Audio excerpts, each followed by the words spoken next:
WhatsApp செயலியில பயனர் பெயர் அதாவது யூசர் நேம் வசதியை அறிமுகப்படுத்த போவதாக மெட்டா நிறுவனம் அறிவித்திருந்தது. இந்த நிலையில தான் மத்திய அரசு இந்த சேவையை அறிமுகப்படுத்தக்கூடாது, இதனால் பல்வேறு பாதிப்புகள் ஏற்பட வாய்ப்புள்ளது என தெரிவித்து நோட்டீஸ் அனுப்பி இருக்கிறது. மேலும் இந்த புதிய வசதிக்கு மத்திய அரசு தடை விதித்திருப்பதாகவும் தகவல் வெளியாகி இருக்கிறது.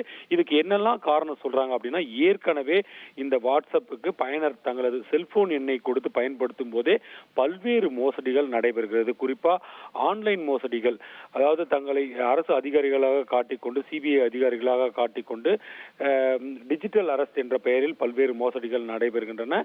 இதே போன்ற பாலியல் உள்ளிட்ட பல்வேறு சைபர் குற்றங்கள் தொடர்ந்து நடைபெற்று வருவது வழக்கமாக இருக்கிறது. இந்த நிலையில யூசர் நேம் சேவையை அறிமுகப்படுத்தினால் அது போலியான நபர் அந்த யூசர் நேம் வசதியை பயன்படுத்தி அவர் எளிதில் குற்ற செயலை செய்துவிட்டு அதிலிருந்து தப்பித்து விடலாம், அதற்கான வாய்ப்புகள் அதிகம் இருக்கிறது என்ற ஒரு விஷயத்தை கருத்தில் கொண்டுதான் இந்த சேவைக்கு மத்திய அரசு தடை விதிக்க நடவடிக்கையை முன்னெடுத்திருக்கிறது.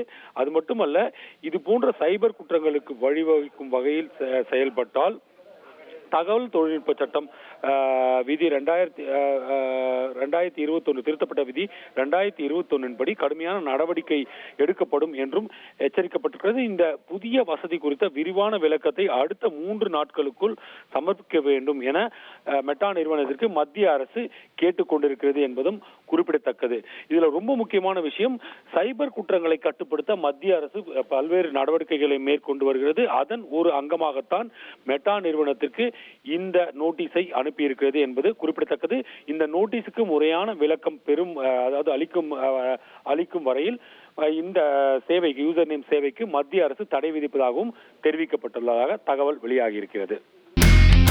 இனி செல்லும் இடமெல்லாம் செய்தி. தந்தை டிவியின் வாட்ஸ்அப் சேனலை ஃபாலோ பண்ணினா செல்ல இருக்கும் இடமெல்லாம் செய்தி.